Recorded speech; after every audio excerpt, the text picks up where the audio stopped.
함께 보실 하나님 말씀은 신약성경 히브리서 5장입니다. 히브리서 5장 1절부터 마지막 14절까지 함께 읽겠습니다. 히브리서 5장 1절부터 14절까지 말씀, 신약성경 357쪽 전후를 보시면 되겠습니다. 1절부터 14절까지 함께 봉독합니다. 대제사장마다 사람 가운데서 택한 자이므로 하나님께 속한 일에 사람을 위하여 예물과 속지 않은 제사를 드리게 하나니, 그가 무식하고 미혹된 자를 능히 용납할 수 있는 것은 자기도 연약에 휩싸여 있음이라. 그러므로 백성을 위하여 속죄제를 드림과 같이 또한 자신을 위하여도 드리는 것이 마땅하니라. 이 존귀는 아무도 스스로 취하지 못하고 오직 아론과 같이 하나님의 부르심을 받은 자라야 할 것이니라. 또한 이와 같이 그리스도께서 대제사장 되심도 스스로 영광을 취하심이 아니요 오직 말씀하시니가 그에게 이르시되 너는 내 아들이니 내가 오늘 너를 낳았다 하셨고, 또한 이와 같이 다른 데서 말씀하시되 내가 영원히 멜기세덱의 반차를 따르는 제사장이라 하셨으니, 그는 육체에 계실 때에 자기를 죽음에서 능히 구원하실 이에게 심한 통곡과 눈물로 간구와 소원을 올렸고 그의 경건하심으로 말미암아 들으심을 얻었느니라. 그가 아들이시면서도 받으신 고난으로 순종함을 배워서 온전하게 되셨은즉 자기에게 순종하는 모든 자에게 영원한 구원의 근원이 되시고 하나님께 멜기세덱의 반차를 따른 대제사장이라 칭하심을 받으셨느니라. 멜기세덱에 관하여는 우리가 할 말이 많으나 너희가 듣는 것이 둔함으로 설명하기 어려우니라.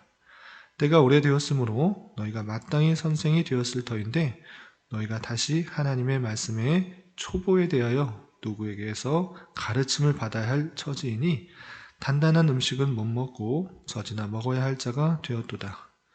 이는 젖을 먹는 자마다 어린아이니 의의 말씀을 경험하지 못한 자요, 단단한 음식은 장성한 자의 것이니 그들은 지각을 사용함으로 연단을 받아 선악을 분별하는 자들이니라.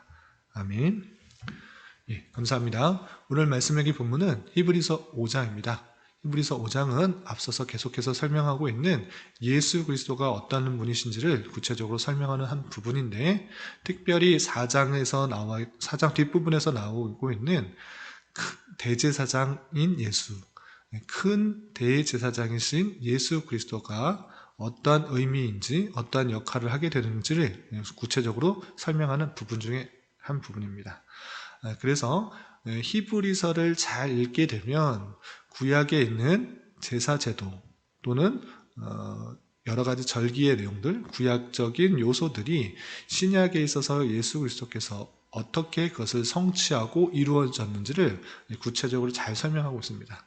그래서 우리가 성경을 읽을 때, 구약을 읽고 신약을 읽을 때 그 상관관계를 잘 이해하지 못할 때가 있습니다. 구약에서 나오는 많은 절기나 또는 제사제도나 또는 대제사장의 그런 역할들, 어떤 의미가 있는지에 대해서 잘 이해하지 못하고 갑자기 예수 그리스도의 그 사역들이 이어지고 또 어떻게 살아야 되는지를 표현하고 있기 때문에 그 상관관계를 잘 이해하지 못할 수 있습니다. 그러나 히브리서를 잘 읽게 되면 구약에 있는 여러 가지 제사제도, 특별히 대제사장으로서의 그 모습들이 무엇을 의미하는지를 잘 생각할 수 있도록 합니다. 그래서 히브리서는 구약과 신약을 연결해주는 연결고리와 같은 역할을 하는 중요한 책입니다. 그래서 히브리서를 잘 읽고 잘 교훈을 받아서 구약과 신약을 잘 통합적으로 종합적으로 이해하는 그런 수단으로 삼아야 될 것입니다.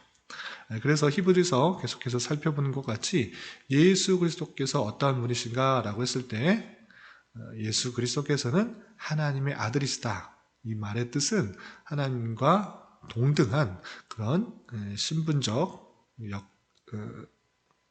위치를 갖고 계시는 분이시다라는 것입니다. 그래서 하나님과 동등된 그런 모습으로서 신성을 갖고 계시는 분이시고, 또 그분께서 육체를 가지고 이 땅에 오셨다, 참 신이시자 참 아들이심을 계속적으로 보여주고, 그게 하는 역할에 있어서는 대제사장으로서의 역할을 했다. 대제사장을 해서 대제사장으로서의 역할 중에서 큰 대제사장으로서의 모범들을 보여주신 것인데, 구약에 나오는 수많은 대제사장들은 이 큰 대제사장이신 예수 그리스도를 생각할 수 있도록 예표적인 역할을 한 것이다 라는 것들을 설명해 주고 있는 것입니다. 그 부분을 오늘 또 구체적인 예를 들어서 설명하고 있는 것입니다. 우선 5장 1절에서 보면 대제사장에 대해서 설명하고 있는데 이렇게 말하고 있습니다.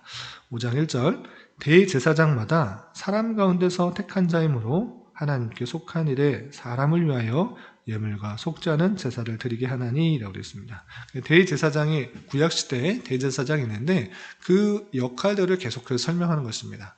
대제사장이 이러한 일을 하는데, 그렇기 때문에 예수 그리스도께서도 큰 대제사장이라 할 수 있다라는 것들을 설명하고 있는 것입니다. 그렇다면 구약의 대제사장이 어떤 일을 하는가? 첫 번째 보면 사람 가운데서 택한 자이다. 사람 가운데서 택한 자이다. 또 다른 데서 택한 것이 아니라 사람 가운데 택한 자다라고 표현하고 있고, 그래서 하나님께 속한 일에 사람을 위하여 예물과 속죄하는 제사를 드리게 한다 라고 하고 있습니다. 사람에게 속하였기 때문에 사람에게서 택하여서 그 사람을 통하여서 예물과 속죄하는 제사를 대제사장을 통하여서 드리게 하는 것이다. 구약 시대에 있었던 대제사장 제도를 설명하고 있는 것입니다. 그리고 두 번째는 무엇인가? 2절 보면 그가 무식하고 미혹된 자를 능히 용납할 수 있는 것은, 대제사장이 그렇게 용납할 수 있다라는 것입니다. 대제사장이 자신의 그 죄를 용납할 뿐만 아니라 자신 허물을 드릴 뿐만 아니라 다른 사람들을 대신하여서 그 제사를 드리게 되는데, 그 다른 사람들 중에는 어떤 사람이 있습니까? 무식하고 미혹된 자들이 있는 것입니다. 그런 사람들도 능히 용납할 수 있는데, 왜냐? 자기도 연약에 휩싸여 있기 때문이다라는 것입니다. 구약시대의 대제사장, 그도 또한 사람이기 때문에 여전히 연약하고 또 부족한 가운데 있기 때문에 다른 사람들의 그러함도 용납할 수 있는 것이다 라고 하고 있는 것입니다. 그리고 3절에서 보면 그러므로 백성을 위하여 속죄제를 드림과 같이 또한 자신을 위하여도 드리는 것이 마땅하다라고 하였습니다. 자신도 연약하기 때문에 다른 대속죄일에 백성의 죄를 사하기 위해서 그 지성소에 들어가기 전에 자신의 정결례를 행하여야 했습니다. 그래서 자신을 위하여 속죄제를 드리는 것이 마땅하다라는 것입니다. 구약시대 대제사장도 사람이고 연약함 가운데 휩싸여 있기 때문에, 또 여전히 부족함이 있기 때문에 자신도 속죄제를 드리고 거룩한 모습으로 백성들을 위하여서 속죄제를 드리는 것이다. 구약시대의 대제사장의 제도를 설명하고 있는 것입니다. 또 이 대제사장은 어떠한 사람인가? 4절에 보면 이런 존귀는 아무도 스스로 취하지 못하고 오직 아론과 같이 하나님의 부르심을 받은 자라야 할 것이다 라고 했습니다.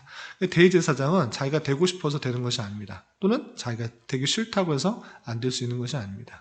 하나님의 택하심, 하나님의 부르심이 있어야 되는데, 그것은 아론의 자손들을 통하여서 대제사장의 계보가 이어지도록 하는 하나님의 은혜가 있습니다. 그렇기 때문에 이 대제사장은 스스로 영광을 취할 수가 있는 것이 아니고, 스스로 되고 싶어서 되는 것이 아니고, 오직 하나님의 택하심, 하나님의 부르심이 있어야 대제사장이 될 수 있다라는 것들을 다시 한번 구약시대 대제사장 내용들을 차근차근히 설명해 주고 있는 것입니다. 이렇게 대제사장이 역할들을 하고 또 이렇게 세워지는 것인데, 그렇기 때문에 예수 그리스도께서 우리의 큰 대제사장이 된다라는 것들을 설명해 주고 있는 것입니다. 5절 보면 또한 이와 같이 앞에서 설명한 대제사장의 제도와 같이 예수 그리스도께서 대제사장이 되심도 대제사장이 앞에서 된다라고 설명했는데, 이렇게 되는 것도 마찬가지로 스스로 영광을 취하심이 아니요 오직 말씀하시니가 그에게 이르시되 너는 내 아들이니 내가 오늘 너를 낳았다 하셨고, 또 너는 영원히 멜기세덱의 반차를 따르는 제사장이라 라고 표현하고 있습니다. 첫 번째 대제사장이라 불릴 수 있는 그 이유, 예수 그리스도께서 대제사장이라 부를 수 있는 이유가 무엇인가 라고 했을 때는 하나님께서 부르셨다, 하나님께서 택하셨다, 하나님께서 지명하셨다라는 것입니다. 너는 내 아들이라 오늘 내가 너를 낳았다 라고 하셨을 뿐만 아니라 영원히 멜기세덱의 반차를 따르는 제사장이다 라고 하고 있는 것입니다. 원래 아론의 아론의 아들들로 말미암아 대제사장이 이어지게 했지만 예수님은 레위의 후손 또는 아론의 후손이 아니라 다윗의 후손입니다. 그렇기 때문에 혈육적으로는 대제사장이 될 수 없지만 그 혈육적인 제사장이 아니라 멜기세덱의 반차, 멜기세덱의 계보를 잇는 그런 제사장이다. 이렇게 표현하고 있는 것입니다. 그러니까 첫 번째 조건이었던 하나님의 택하심, 하나님의 부르심이 있는 자인가 라고 했을 때 그렇게 말할 수가 있다라고 표현하고 있는 것입니다. 또한 7절에서 보면 그는 육체에 계실 때 자기를 죽음에서 능히 구원하실 이에게 심한 통곡과 눈물로 간구와 소원을 올렸고 그의 경건하심으로 말미암아 들으심을 얻으셨다라는 것입니다. 자기가 육체를 입고 또 육체를 가운데 있을 때 하나님께 눈물로 통곡과 눈물로 간구와 소원을 올렸고 그의 경건하심으로 말미암아 하나님으로부터 그 들으심을 얻었다라는 것입니다. 그리고 8절에서 보면 그가 아들이시면서도 받으신 고난으로 순종함을 배워서 온전하게 되었다라고 하고 있는 것입니다. 그렇기 때문에 자기의 그 희생과 또 통곡과 눈물 그리고 소원을 올리는 것을 통하여서 그 거룩함을 받아 하나님께 응답을 받은 그 내용, 그 사실들을 통하여서 이 예수 그리스도께서 대제사장의 역할을 충분히 감당하고 있다라는 사실들을 보여주고 있는 것입니다. 구약시대에 대제사장이 했던 그 모습들을 실제 예수 그리스도께서 육신의 몸을 입으시고 육신을 취하시고 그렇게 하나님께 부르심을 받아 멜기세덱의 반차를 따라 제사장으로서의 모습들을 가졌고 그가 행한 행동을 볼 때 대제사장으로서의 모습이 있다라는 것들을 히브리서 기자는 설명하고 있는 것입니다. 그런데 갑자기 왜 멜기세덱의 반차를 쫓는 그런 제사장이냐라고 할 때 그것을 멜기세덱이 그럼 누구인가라는 것들을 설명해 주어야 되는 것입니다. 그런데 여기서 갑자기 11절에서 이렇게 표현합니다. 11절 보면 멜기세덱에 관하여는 우리가 할 말이 많으나 너희가 듣는 것이 둔함으로 설명하기 어려우니라 라고 표현하고 있습니다. 이제 멜기세덱의 반차를 두는 대제사장이 예수 그리스도시다라는 것들을 이제 설명하려고 하는데 갑자기 설명을 끊습니다. 멜기세덱에서 할 말이 정말 많은데 그것에도 설명해야 되는데 너희가 듣는 것이 둔함으로 설명하기 어렵다. 멜기세덱을 설명하려고 하면 너희들 잘 알아듣지 못한다 라고 하면서 설명을 끊고 있습니다.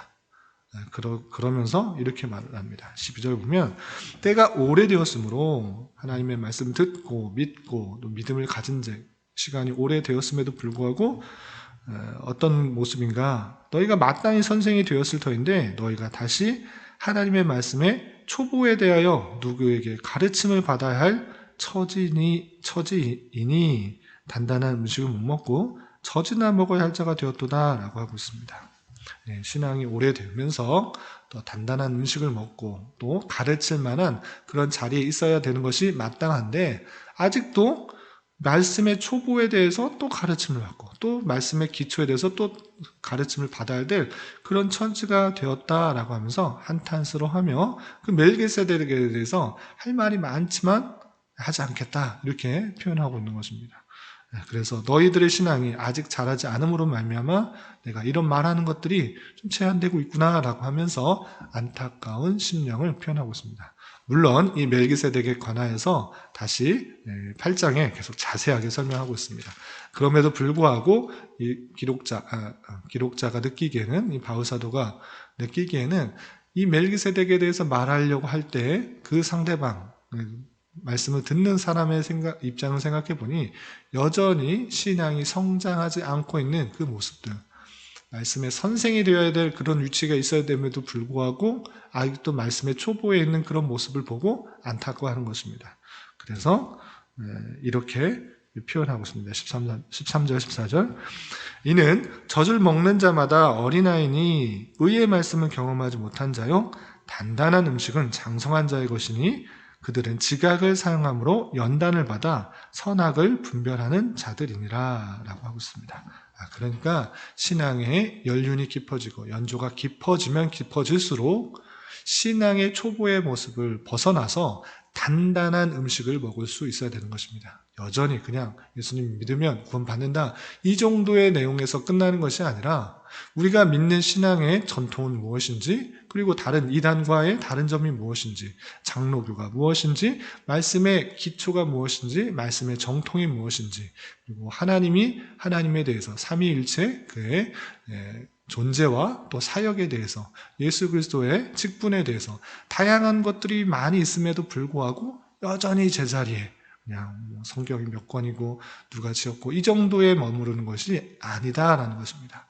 그래서 신앙을 깊이하면 깊이할 수 있도록, 깊이하면 할수록 다양한 신학적인 지식들, 또 성경적인 지식들을 잘 배우고 익혀서 성장해야 되는 것입니다. 그래서 선생의 위치에 오를 수 있도록 남을 가르치고 인도할 수 있는 수준에 오를 수 있어야 되는 것입니다. 그렇기 때문에 내가 신앙의 길을 들어서고 또 신앙의 연조가 계속 깊어지면 깊어질수록 더욱더 배우고 익히고 알아가는데 힘써야 되는 것입니다. 그것만이 우리의 신앙을 크게 하는 것이며 다양한 우리의 공격들로부터, 다양한 우리를 미혹하게 하는 것들로부터 보호할 수가 있는 것입니다. 바울 사도가 멜기세덱에 대해서 설명하려고 할 때 그 성도들의 그 말씀을 듣는 성도들의 신앙의 연약함을 보고 안타까워했던 것처럼 마찬가지로 하나님께서 우리의 모습을 보면서 그렇게 생각하지 않을지 되돌아봐야 되는 것입니다. 우리가 남은 한평생 주님께서 주신 생명의 연수가 다하는 날까지 하나님께서 원하시는 만큼 계속적으로 신앙의 성장을 하고 또 단단한 식물, 단단한 그런 성경의 내용들을 계속적으로 알아 우리 신앙이 계속적으로 성장해야 될 것이고, 내 자신의 신앙에 성장하는 데서 그치는 것이 아니라 마땅히 선생과 같은 모습으로 남을 가르치고 지도하고 알려주고 베풀 수 있는 참다운 생명의 말씀을, 능력의 말씀을, 진리의 말씀을 전해줄 수 있는 데까지 이르도록 자라나가야 될 것입니다. 이런 기대를 가지고 희망을 가지고 또 신앙생활 하면서 또 저와 함께 말씀을 나누면서 그렇게 자라갈 수 있는 저와 여러분이 되시기를 주님의 이름으로 부탁을 드립니다. 기도하겠습니다. 하나님 아버지 감사합니다. 오늘 말씀을 통해서 주 예수 그리스도께서 멜기세덱의 반차를 따른 우리의 대제사장이 되셔서 우리를 주님께 나아가게 하시는 중보자 역할을 하심을 깨달았습니다. 이러한 말씀을 깨달은 자로서 주님의 은혜의 보좌 앞에 담대히 나아갈 수 있는 자 되게 하여 주시고, 신앙의 연륜이 더해감에 따라 어렵고 힘든 신앙과 신학의 내용도 배우기에 힘쓰며 우리의 신앙이 점차 자라갈 수 있도록 인도하여 주시옵소서. 주님, 나라와 민족을 위해 기도합니다. 이 나라의 위정자들을 주님 붙들어 주시고 많은 혼란과 갈등 속에서 바른 정치와 정책들의 결정으로 백성들이 자유와 민주와 평화 속에서 바른 삶을 살아가는데 부족함이 없도록 인도하여 주시옵소서. 또한 계속되는 코로나로 인하여 예배와 여러 가지 모임들이 제한되고 있사오니 주님 긍휼히 여겨주시고 믿는 자들이 먼저 여러 방역 지침들을 잘 준수하고 지켜서 이러한 사태가 안정화되는데 힘을 쏟게 하여 주시고, 바라옵기는 주님을 예배하며 또 성도 간에 교제하는 일상적인 신앙생활이 막히지 않도록 인도하여 주시옵소서. 또한 주님께서 교회를 이곳에 세워주셨사오니 주님께서 예비하신 영혼들을 보내주시고 진리의 말씀, 생명의 말씀, 능력의 말씀으로 힘을 얻고 위로를 얻어 주님의 교회를 함께 온전히 세워나갈 수 있도록 인도하여 주시옵소서. 주님, 교회는 육체적으로, 경제적으로, 가정적으로 다니는 직장으로 말미암아 여러 가지 아픔과 어려움이 있는 지체들이 있습니다. 주님 그들과 함께하여 주시고 위로하여 주시며 회복시켜 주시사 하나님의 놀라운 손길을 깊이 경험할 수 있는 은혜가 있게 하여 주시옵소서. 주님 12월 한 달은 성탄의 의미를 생각하며 보내려고 합니다. 연말연시에 들뜬 기분보다는 주님께서 우리를 위하여 이 땅에 오신 것을 참으로 기뻐하며 감사할 수 있는 시간들 되게 하여 주시고 또한 내년을 하나님의 뜻대로 잘 준비할 수 있는 시간 되게 하여 주시옵소서. 오늘은 주일을 준비하는 한 날입니다. 주일에 예배와 말씀을 사모하는 모든 자들에게 또한 말씀을 준비하는 모든 손길 위에 주님의 풍성한 은혜를 더하여 주시옵소서. 이 시간 각자 간절히 간구하는 기도 제목 주님께서 들으시고 가장 선한 것들로 응답하여 주시옵소서. 예수님의 이름으로 기도드리옵나이다. 아멘.